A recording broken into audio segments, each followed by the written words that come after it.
Ce n'est pas seulement une route que nous verrons dans ces images, c'est aussi un site plein de vie avec ses paysages. Des hommes prennent du risque pour ouvrir le passage. La priorité, c'est l'ouverture de la porte du col de la Bonnette. Tu vas devant la turbine là, avant de pouvoir, si la neige elle arrive à porter. Si elle ne porte pas, on fait passer le chargeur devant. On fait passer le chargeur. Ouais. Toujours à peu près les mêmes personnes. Bien sûr qu'on essaie de former la relève, bien entendu, puisque ce sont des gens qui sont habitués, qui n'ont pas peur du vide, qui ont la connaissance du terrain. C'est en 1863 qu'est rédigé un rapport de l'ingénieur des ponts et chaussées et qui décrit la route 205. L'archiviste local s'est penché sur l'origine de son histoire et il nous fera vivre les étapes de sa construction. Vers Barcelonnette et les Basses-Alpes, qui s'appellent aujourd'hui les Alpes de Haute-Provence.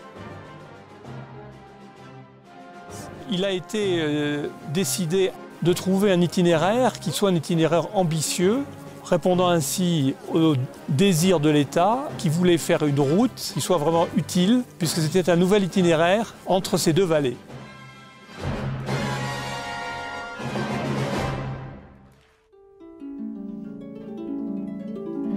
Le jour se lève et les touristes arrivent en admiration. Der Col de la Bonnette. Was für ein Erlebnis am Sonnenaufgang. Wunderschön, großartig, dieses Landschaftspanorama. Ich freue mich ganz sehr. Alors Maître Sautier disait que les gens avaient fait un vœu quand ils sont partis que si le village n'était pas détruit, il ferait une statue à la Vierge. Et la statue faite par Madame Disnis, là, tout en haut du col de la Bonnette.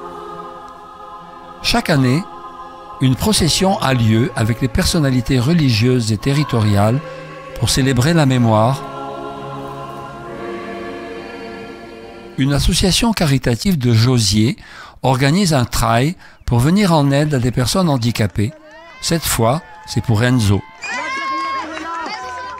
Ce que vous voyez là, ça n'est pas du tout un village abandonné, mais un camp de l'armée, le camp des Fourches.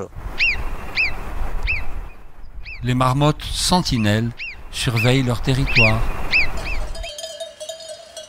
Les bergers, côté Alpes-Maritimes et Alpes de Haute-Provence, partagent la route avec les touristes pour leur transhumance.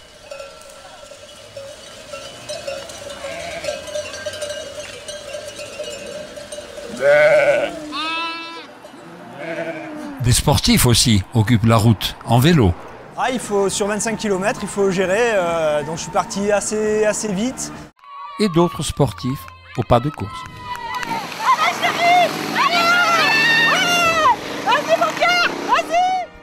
Au fort de Restefond, à 2500 mètres d'altitude, où pendant la guerre se trouvaient des chasseurs alpins. Hein, les 2 étoiles, alors c'est celle qu'on remarque le plus, peut-être quand on est en voiture. L'autre aussi qu'on remarque bien, c'est le corps que vous avez tout en haut de la butte là-bas. Là vous avez le Fennec avec le croissant de lune.